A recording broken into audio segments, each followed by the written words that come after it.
Hello everyone, I'm Karen Connel. Welcome to Take It Easy English, a place where you can improve and practice your English in a relaxed and natural way. Okay, so today we're going to look a little bit at pronunciation, specifically a really common pronunciation error that so many students make. I've noticed this a lot and I've also been asked about it, so I think this can be really helpful in order to make you sound more fluent and more natural. So it's the ED sound when we're talking in the simple past affirmative. There are actually 3 different ways to pronounce it, so it makes it a little confusing. But don't worry, there are specific rules in order to help you understand it more easily. So the first one, which is the easiest, but unfortunately also the least common, is id. So in this case, it's pronounced how you see it. You pronounce the E and the D in an id way, like that. So the rules for this, if the infinitive or the base form of the verb ends in a T or a D sound, then you pronounce it like id. Let's have a look at some examples. So want becomes wanted, need, needed, start, started, decide, decided.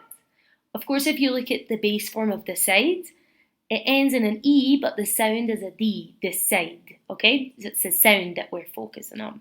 So that is the easiest way because it's the most logical, but as I said, it's also the least common. So it's only for words in their base form that end in a D or a T sound.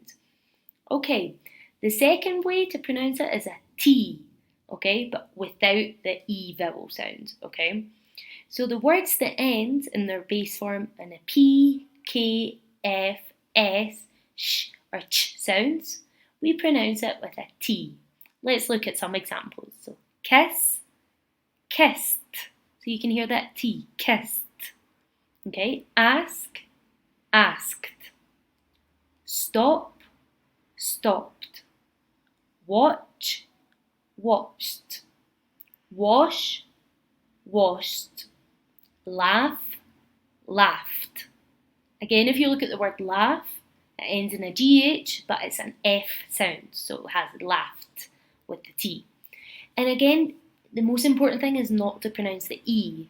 So with the verb ask, we do not say asked, it's asked. Okay, so we're looking to pronounce it with the T sound, but the most important thing is not to pronounce the E.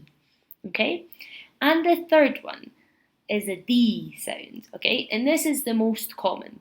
So the rules are words that end in any other sound that we haven't looked at. Some examples are L and N.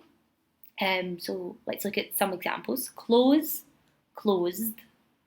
Save, saved. Travel, travelled. Open, opened. Climb, climbed. So at the end that sounds like a D and without the vowel sound. Okay? So I know this is tricky, but try practice this in your own time. And don't worry too much about the difference between the T and the D sound at the end. The most important thing is not to pronounce the E. Okay? So I hope you enjoyed that. I recommend to practice pronouncing those words in your free time, as you will sound much more natural and more fluent as well. Thanks for listening to Take It Easy English. Tune in next week for more tips and advice to speak in a more fluent and natural English. Bye!